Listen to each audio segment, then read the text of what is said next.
반대 의견에 대한 대법관 흥구의 보충 의견이 있습니다. 그중 반대 의견의 요지는 다음과 같습니다. 김문기 관련 발언 중 골프 발언과 백현동 관련 발언을 공직선거법 제250조 제1항이 정한 허위사실 공표로 인정한 다수 의견의 논거와 결론에 동의할 수 없습니다. 그 이유는 다음과 같습니다. 골프 발언과 백현동 발언의 의미를 확정하고 그 허위성을 판단하는 다수 의견의 방식은 선례에서 제시한 방식이나 이를 기반으로 한 다수 의견의 새로운 법리에도 부합하지 않는 방식입니다. 오히려 선례나 다수 의견은 새로운 법리에 충실하게 골프 발언과 백현동 발언의 의미를 해석하면 다수 의견과 다른 의미로도 해석될 수 있습니다. 다수 의견이 제시한 법리들을 바탕으로 각 발언의 의미를 확정하고 그 의성을 판단하면 두 발언은 모두 허위사실 공표에 해당한다는 점에 관한 범죄의 증명이 부족하여 무죄입니다. 대법원은 오랫동안 공직선거법상 허위사실 공표죄 사건에서 정치적 표현의 자유를 최대한 보장하는 등 민주주의 헌법 질서의 발전을 위하여 노력하면서 정치적 표현의 자유가 지나치게 제한되지 않도록 허위사실 공표죄의 성립 범위를 제한하고 축소하는 법리를 일관되게 선언하여 왔습니다. 대법원이 이러한 선례의 방향성에 역행하여 허위사실 공표죄의 적용 범위를 넓히는 해석 방향을 취하는 것은 정치적 표현의 자유와 공론의 장애 규제의 칼을 들이밀음으로써 민주주의 발전의 역사를 후퇴시키는 퇴행적인 발상이 될 수 있습니다.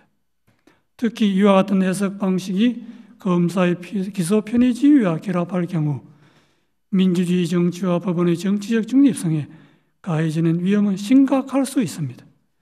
선거의 공정성을 내세워 공직선거법상 허위사실 공표죄의 적용을 매개로 수사기관과 법원이 선거 과정에 개입하는 통로를 넓게 여는 것은 표현의 자유의 축소로 선거의 자유를 해칠 뿐만 아니라 법원의 정치적 중립성의 위험 요소를 끌어오게 됩니다. 정치적 영역에서 해소되어야 할 정치 집단 사이의 상호 공방을 법정으로 가져와 법원 심판대에 올려놓음으로써 사법의 정치화라는 비판을 불러오게 됩니다. 정치적 표현의 자유를 확장해온 선례의 태도는 법원의 정치적 중립성을 지켜주는 울타리이기도 하므로 존중되어야 마땅합니다. 먼저 김문기 관련 발언 중 골프 발언에 관하여 봅니다. 골프 발언은 궁극적으로 과거 6, 7년 전에 있었던 발언자의 행위나 교육관계에 관한 기억을 주제로 한 발언에 불과하고 국민의힘에서 공개한 사진이 조작되었다는 다른 의미로 해석될 여지가 큼에도 다른 합리적 해석의 가능성을 배제한 채 공소사실에 부합하는 취지로만 해석하는 다수 의견은 정치적 표현의 자유와 선거운동의 자유의 헌법적 의의와 중요성을 충분히 고려하지 않은 결과로서 재형법정주의나 의심스러울 때는 피고인에게 유리하게라는 형사법의 기본 원칙에도 반합니다. 다음으로 백현동 발언에 관하여 봅니다. 백현동 발언은 전체적으로 의견 표명에 해당하고 세부 사항에서 진실과 약간 차이가 있거나 다소 과장된 표현이 있다 하더라도 이를 허위의 사실이라고 볼 수 없습니다.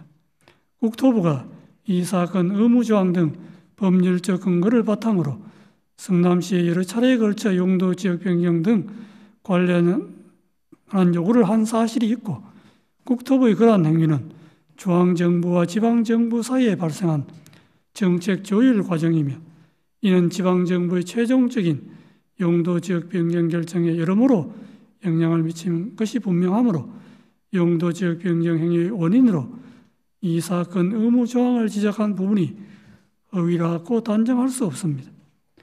백현동 발언은 피고인의 지방자치단체장으로서 공공성 강화를 위한 정책을 실행한 과정에 대하여 정치적으로 공격을 받고 있는 상황에서 자신이 추진한 정책의 합리성, 정당성을 강조하거나 자신을 방어하는 과정에서 나오게 된 것입니다.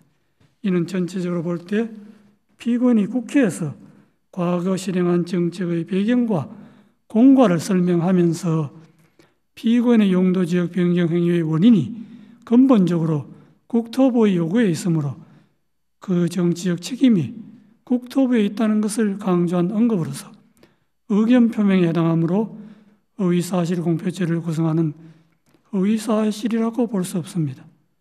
따라서 김문기 관련 발언 중 골프 발언과 백현동 발언 부분은 허위사실 공표죄로 처벌할 수 없다는 것이 반대 의견의 요지입니다.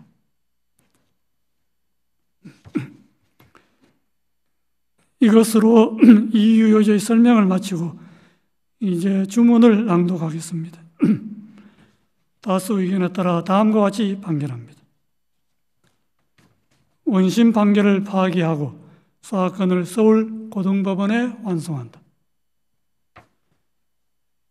이상으로 오늘 판결 선고를 모두 마치겠습니다.